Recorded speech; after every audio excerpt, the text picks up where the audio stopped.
So we are looking at the free rider problem, and we said this occurs when people can benefit from a good or service without paying anything towards it. Okay, so basically the good is non-excludable, the good is non-rival. You don't have to pay to use the good, and you can actually you consuming the good doesn't basically prevent anyone else from using the good as well. So you can actually use the good as much as you want, right? If enough people can enjoy a good without paying for the cost, right, then there's a danger that in a free market the good will be underprovided or not provided at well, and that is the whole issue with the free rider problem. Okay, so everybody benefits from using the good, right? So the value of the good will eventually diminish, right, due to non-payment. Okay, so let's take a look at an example, right? So if someone builds a lighthouse, all sailors will benefit from its illumination, especially in the dark. Okay, even if they don't pay towards its upkeep. Okay, so everybody or every sailor basically uses the lighthouse, but nobody actually pays for the lighthouse. It gets to a point where the lighthouse needs to be maintained. Okay, and it might probably decrease in value over time. Okay, right, so that is an example of the free rider problem, right? And as government or as society, basically it's impossible to turn a profit unless you can actually sort of solve the free rider problem through people actually paying for their good. Okay, so one way that people can actually pay for their good is through taxes. Okay, so one important problem that arises from providing public goods is actually the free rider problem. People use the good, don't actually maintain the good, right, to the point where so many people actually using the good or society is using the good, and the whole good basically diminishes, or the good diminishes. Okay, right, the next thing we'll look at is what we call a collective good. Okay, so this is where we get into a bit of definition. So we have what we call a collective good, and a collective good is a good or service that is non-rival, okay, but excludable. Okay, so non-rival in the sense that me using the good does not diminish someone else's ability to use the good, right? But excludable in the sense that non-payers cannot use the good. Okay, so me consuming the good does not exclude someone else from consuming the same good or service, right? But non-payers can't actually use the good. It's excludable. Okay, so we have an example: Netflix and Disney Plus. Okay, so me watching a movie on Netflix, right, which I'm gonna be doing often, just putting it out there.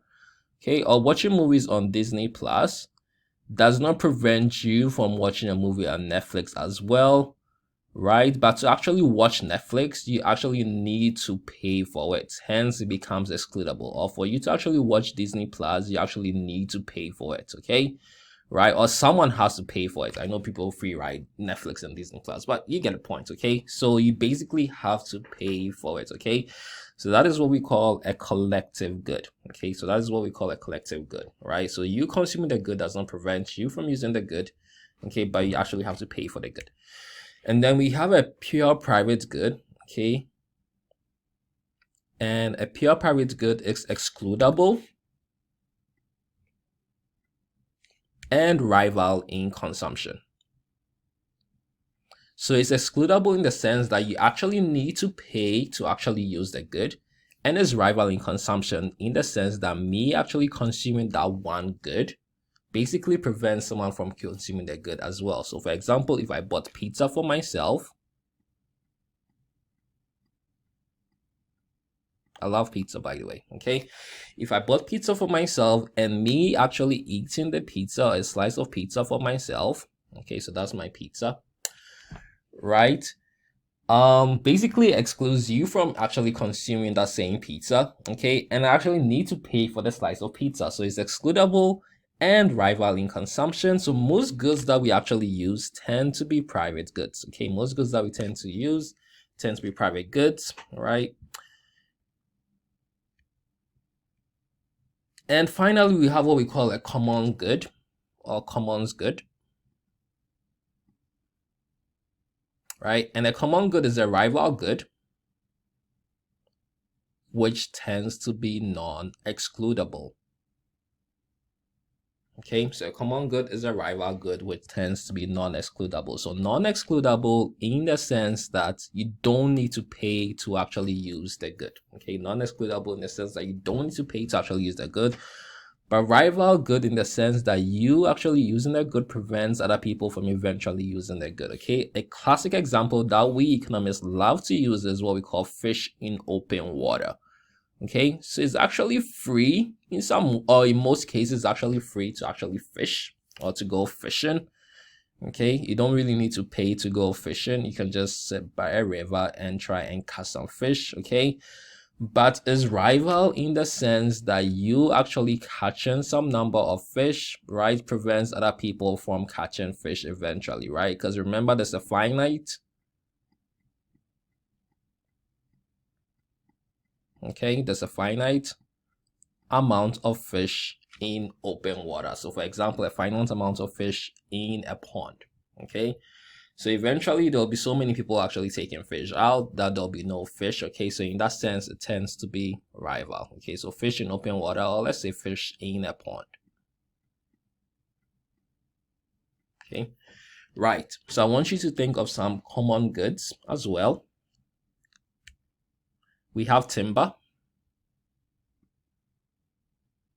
Okay, in some cases you can actually go to the forest and cut down a tree for timber. Okay, but as many people cutting down trees eventually will diminish other people from cutting down trees or using trees as well, because there'll be no trees, since again trees or timber is basically finite.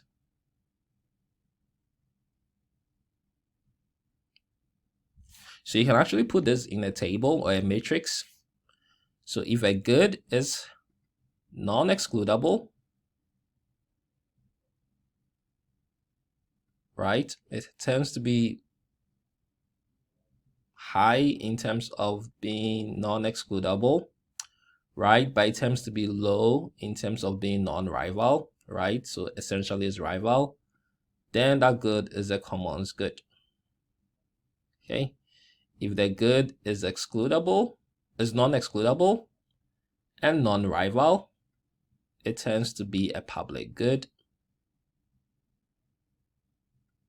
Okay, if the good is basically excludable and rival, it tends to be a private good, sample food.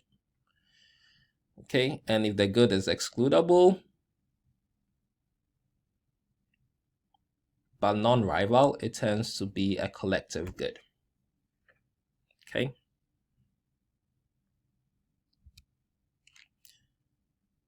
right now we'll do a mini activity, and I want you to guys look at the following goods and tell me whether they're non-rival or non-excludable or both. Okay, so which of the following goods are non-rival or non-excludable? Okay, so we have Stephen King novels. Okay, is it non-rival? Is it non-excludable?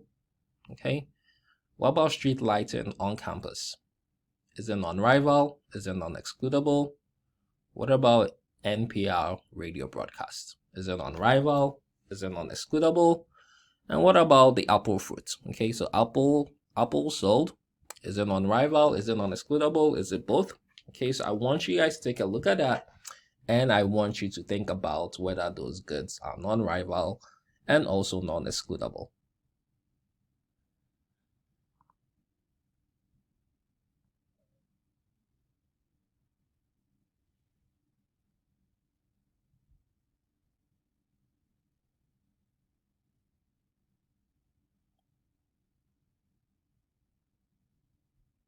Okay, hopefully you had it. Okay, so we can say street lighting, sorry, street lighting on campus and NPR radio broadcasts are non-rival. Okay, so these are non-rival.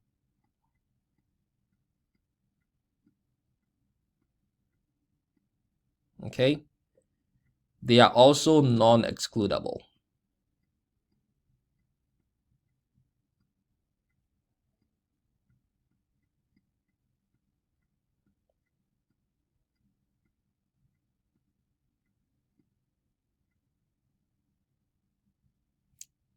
Okay, apple sold and consumed tends to be rival and excludable. So that's a private good.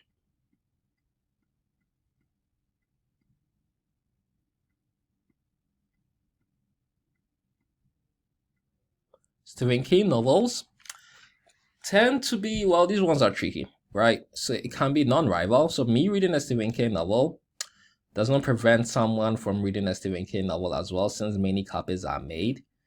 But at the same time, they are rival because a particular copy probably diminishes someone from reading that same copy. Okay, so it's a little bit of both. So that one is a bit confusing. Okay, next then we'll look at how should the government pay for public goods. Okay, so we'll look at how the government should basically pay to provide public goods. Well, hope you guys enjoyed this sort of socially distanced lecture. And remember to wash your hands and stay safe. Love you guys.